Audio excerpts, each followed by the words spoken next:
Good morning, welcome back to my channel. আর এখন বাজে সকাল 7টা। আমি আর আমার মা মিলে চলে যাচ্ছি একটা হাটে। আর এটা কিন্তু একটা ফেমাস হাট। এই হাটটা থেকে কিন্তু অনেক ভালো ভালো জিনিসপত্র কিনে নিয়ে গিয়ে যারা বাড়িতে বিজনেস করছে বা নিজস্ব কোনো বিজনেস রয়েছে তারা কিন্তু বিজনেস করছে। আর এখান থেকে হোলসেলে কিন্তু অনেক ভালো ভালো জিনিসপত্র পাওয়া যায়। তো সেই মতো আমিও গেছিলাম মায়ের সঙ্গে, যেহেতু আমার মায়ের একটা ছোট বিজনেস রয়েছে, সেই জন্য এখান থেকে কিন্তু মা সব জিনিসপত্রগুলো কিনে নিয়ে যাচ্ছে আজকে। এছাড়াও অন্য অন্য অনেক জায়গা থেকেও কিন্তু কিনে নিয়ে যায়। আর এখানে এসে আজকে আমাদের রুহির সঙ্গে দেখা হয়ে গেল। মানে রুহিকে বলে দিয়েছিলাম কি আজকে আমরা যাচ্ছি, তুই রেডি হয়ে চলে আসবি। সেই মতো ওর মা ওকে রেডি করে দিয়ে চলে গেছে। ও যাবে আজকে আমাদের সঙ্গে আমাদের বাড়িতে। আর ওদের এখানে খুব খুশি হয়ে গেছে আমাকে আর ওর নানিকে দেখে। তো আমাদের সঙ্গে কিন্তু ও আজকে যাচ্ছে আমাদের বাড়িতে। এখান থেকে খুবই কাছে, সেই জন্য ও চলে এসেছে। এইদিকে এই ব্লাউজের দোকানটা অনেক রকম নিউ কালেকশন কিন্তু ছিল, যেগুলো খুবই সুন্দর ছিল। আর সত্যি কথা বলতে অনেক রিজনেবল প্রাইসেই ছিল। আর এখানে কিন্তু কোয়ালিটি জিনিসের খুবই ভালো হয়। আর যদি কোনো ডিফেক্টিভ বা কোনো প্রোডাক্ট ইস্যুস থাকে তাহলে কিন্তু ওরা সেগুলো মানে রিটার্নও নিয়ে না, মানে এক্সচেঞ্জও থাকে, রিটার্নও তো কিন্তু থাকে। এই জিনিসগুলো খুবই ভালো কিন্তু এখানকার। তো মা অনেক কিছু জিনিস নিচ্ছিল সব দোকান থেকে মোটামুটি। আর এরপর কিন্তু আমরা অন্যদিকে চলে গেছিলাম, যেখানে আরও সুন্দর সুন্দর জিনিস পাওয়া যাচ্ছিলো। তো আমি সেরকম কিছু কিন্তু কিনে নিই। আর এবার আমরা যাচ্ছি আমাদের বাড়ির দিকে। সব কেনাকাটা কিন্তু কমপ্লিট হয়ে গেছে। এবার আমরা যাচ্ছি বাড়ির দিকে। আর এখন ধরবো একটা টোটো, উঠে গেছি টোটোতে। তারপর কিন্তু ট্রেনে করে চলে যাব বাড়িতে। এখানে যে ট্রেনটা দাঁড়িয়ে রয়েছে এই ট্রেনটাতে কিন্তু আমরা উঠবো, সেই জন্য তাড়াতাড়ি করে যাচ্ছি। ট্রেনটা কিন্তু আমরা পেয়েও গেছি।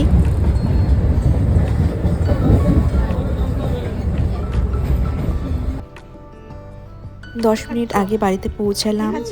ঘুগনি তরকারি। আর এখন আমি দুপুরের জন্য কিছু রান্না করব। তো মাকে বললাম আমি রান্না করছি। আর আমিও সেম তাই খাচ্ছি, আর তার সঙ্গে কিন্তু একটু চাও খাচ্ছি। আর যেহেতু আমি এখন আমার মায়ের বাড়িতে রয়েছি, তাই জন্য কিন্তু অনেক সকালেই ঘুম থেকে ওঠা হয়ে যাচ্ছে, প্রায় 8:30 9টা। বাড়িতে থাকলে তো আমি ওই 10টার সময়ই উঠি, 10টা কি 9:30 এরকম। তারপর যেহেতু আজকে দুপুরে লাঞ্চে কিছু বানাবে, তা মা বললো যে একটুখানি মাছের ঝাল বানা সর্ষে দিয়ে। আর এখানে মা নিয়েছিল পার্শে মাছ, তো আমি সেটাই বানাচ্ছি, পার্শে মাছ দিয়ে সর্ষে দিয়ে ঝাল।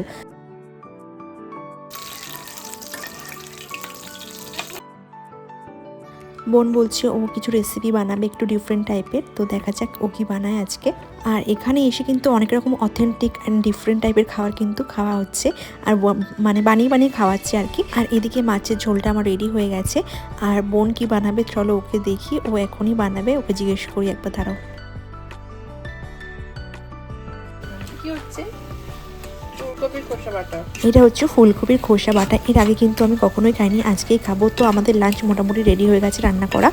এবার আমরা খেতে বসে গেছি। আর এখানে রয়েছে ফুলকপির খোসা বাটা, চিংড়ি মাছ রয়েছে একটা, আর ছিম করেছিল মা সেটা আছে।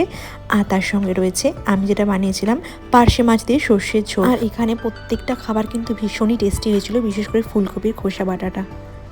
একটা দরকার এসেছিলাম শিয়ালদাতে, আর ওখানে দেখছিলাম ডাবল কুসুমের মুরগি ডিম পাওয়া যাচ্ছে। তো মা বলছিল নেবে, তো ওখান থেকে নিয়েছিলাম 4টে।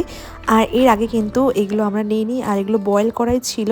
তো আমি কোনোদিনও খাইনি ডাবল কুসুমের এরকম ডিম। তো বয়েল করাই ছিল, বাড়িতে এসে জাস্ট মাকে বললাম আজকে ডিনারে এটাই বানাও। তো মা আজকে এটাই বানিয়েছিল। আর আমাদের এদিকে কিন্তু এরকম ডাবল কুসুমের ডিম কিন্তু পাওয়া যায় না, তো আজকে পেয়ে গেলাম সামনে, সেই জন্য কিন্তু আরও ইচ্ছা হলো ট্রাই করার। আর ডিম এমনিতে আমার ফেভারিট, খুবই ভালো লাগে খেতে। আর এর মধ্যে 2টো কুসুম দেখে আরও ভালো লাগলো। আর রান্নাটাও খুব ভালো হয়েছিল খেতে। আর তোমাদেরকে দেখাচ্ছি এর মধ্যে সত্যি কি ডাবল কুসুম আছে কি নেই, একবার ভেঙে তোমাদেরকে দেখাচ্ছি। আর এখানে বোন সার্ভ করছে ওর জন্য, আর ও বলছে আমি দেখাচ্ছি।